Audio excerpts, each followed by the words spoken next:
Joining me now is Democratic Congresswoman Abigail Spanberger of Virginia, a former CIA case officer who serves on the Intelligence Committee. Congresswoman, welcome. You worked in the CIA. What was your first reaction just when you saw the pictures, the ballroom stage where people were coming and going, the bathroom, the shower, the documents that were spread over the floor at one point? We can show you a series of pictures here. These all from the indictment.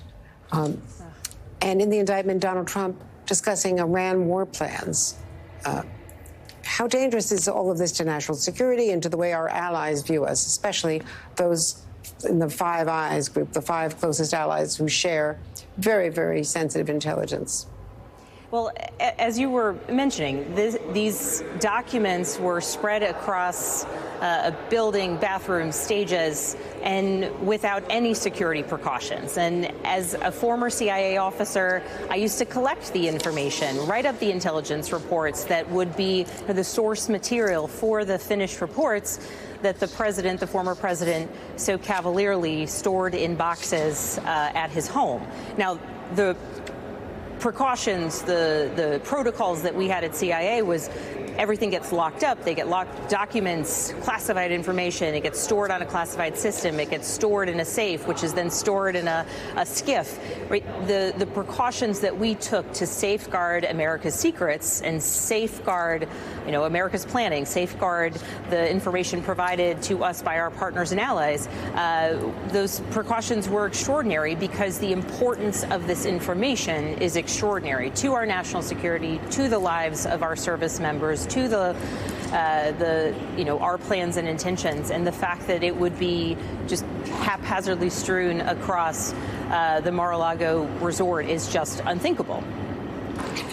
And what about the fact that, there's a lot, Lindsey Graham is saying, well, he's not a spy, therefore the Espionage Act should not apply. Well, the Espionage Act does not only involve spying. It involves loosely handling national defense information. Andrea, that's the charge here. Anyone who has access to our nation's secrets has an extraordinary responsibility to protect those secrets. That is ingrained in us on day one when we enter CIA. When I was a former CIA officer, it's ingrained here in the halls of Congress when we enter, and on the Intelligence Committee, I now have continued access to an array of classified information. The reporting that would have been in these boxes, the information that would have been in these boxes, is information that will keep our country safe or make us vulnerable, depending upon who has it. The information in those boxes, we're talking about the capabilities that we as a nation have. We don't want that out there, possibly, accessible to others. The information that we know about foreign nations and their capabilities, their war planning, their nuclear capacity. We don't want people to know what we do know, and we certainly don't want them to see the intelligence reporting on it. It is vitally important that anyone with the responsibility of access to classified information do everything required of us by law and by duty to keep that information safe. And as outlined in this indictment, the former president of the United States did not do that. And what about a number of your colleagues, sort of their knee-jerk reactions to all of this, to attack the prosecutor the way Donald Trump is, to attack Joe Biden, and to say that it's all the same as Hillary Clinton, Joe Biden, Mike Pence, although they're not going after Mike Pence in the same way. The difference here is that these 31 specific counts, these counts had nothing to do with what 37 counts, but they had nothing to do with more than 100 other of these documents that were held and retained by him.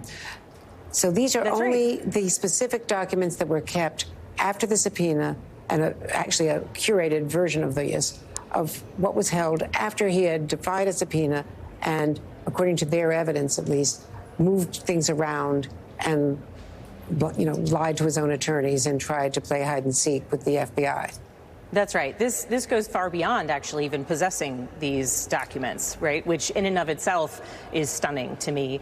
This goes to the next step of when asked to return documents so that they could be kept safe, so that they could be, outside of a potential, vulnerability for others to gain access to them, so that they could be stored as they were supposed to be. As outlined in this indictment, the president joined with others to hide those documents, to obscure those documents, to refuse to give those documents back. And that is absolutely unbelievable that someone who understands or should understand the responsibility that he has to those documents. And as is highlighted in the indictment, there's allegedly recordings that detail him explaining that he knows the responsibility to safeguard that information, that he understands that he doesn't, as a former president, have the right to share that information, and indeed is sharing it. And so it is many steps beyond inappropriately retaining documents. It's inappropriately retaining documents and then being part of an effort to not give them back, lie to federal investigators about it, and to do so at the detriment to our national security and the safety and security of our service members, whose lives will be on the line if that information of our capability, our capacity, and our potential war planning ever gets out into the public.